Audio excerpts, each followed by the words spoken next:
السلام عليكم ورحمة الله تعالى وبركاته. صاحبتي ku xiran channelkeena waa idin salaamay isoo noqod wanaagsan. Waxaan joognaa duni dadka ku nool ay kala diin, dhaqan iyo caado yihiin. Waxaan maanta jeclaysiin inaan idin la wadaago mid ka mid ah dabaaldegyada ugu yaabka badan adduunka. Sida aad ka aragtaan muuqaalka hordhaca ah, waxaa degmo yar oo lagu magacaabo Puniol kuna taala magaalada Valencia ee dalka Spain. Sanad walba Arbacada u dambeysa bisha Agoosto lagu qabtaa xaflad lagu dagaalamayo yaanyada ama tomaadhada qofka soo yaqaan. Dabaaldegan sanadlaha ah ee La Tomatina waxa uu bilaabmay sanadkii 1945 isagoo ka bilowday khilaaf u dhaxeeyay laba wiil oo dhalinyaro beeraley ah sida uu sharaxayo mid ka mid ah odayaasha deegaanka.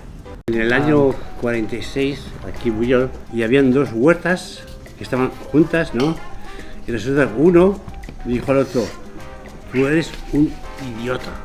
Mis tomates son mejores que los tuyos. Y uno dice: ¿yo? Cogió un tomate, se lo tiró ¡pah! A la calle, ¡pah! Y cuando terminó del jardín el tomate.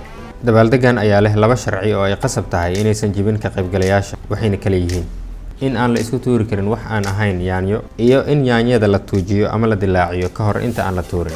Sababta ama ujeedka laga leeyahay ayaana ah in la yareeyo xanuunka ay ku keeni lahayd qofka lagu dhufanayo yaanyada.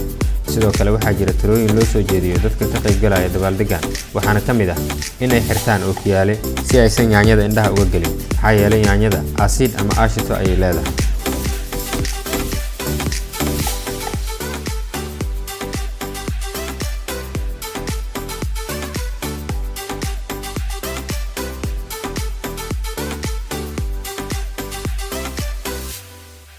Arrinta la yaabka leh ayaa ah in dagaalkan yaanyada uu socdo muddo hal saac ah wuxuuna bilaabanayaa marka la yeeriyo buunka digniinta bilaabashada.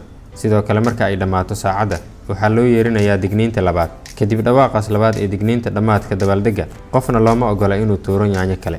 Waxaa kaloo cajiib ah in yaanyada aad ku dhufan karto qof walba oo ka soo horbaxa xitaa haddaadan aqoon u lahayn qofkaas.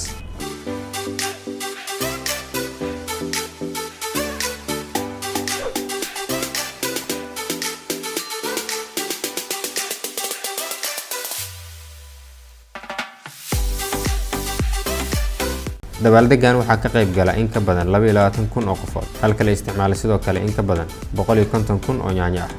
Waxaa laga yaabaa inaad isweydiinayso sababta loo khasaarinayo khudaar intaas la eg, sax? Laakiin sababta iyo sirta ka dambaysa waxay inoo sheegay mid ka mid ah dadka deegaanka.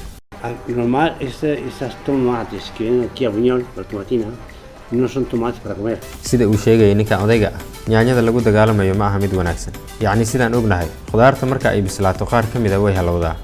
Marka yaanyada intaas la eg ee la isku tuurayo ma aha mid cunida ku wanaagsan. Malaha beeraleyda yaanyada dalka Spain ayaa laga codsadaa inay keenaan inta ka halowda. Kadib marka uu dhamaado dabaaldega, magaalada waxaa nadiifinayo shaqaale u gaar ah iyagoo isticmaalaya booyado biyo ay ku jiraan iyo tubooyin waaweyn.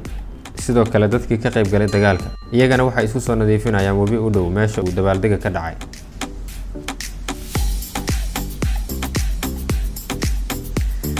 muuqaalkeena intaas ayaan ku soo gabagabaynaynaa saaxiibayaal inta aan muuqaalka xiga ku kulmayno nabadgelyo.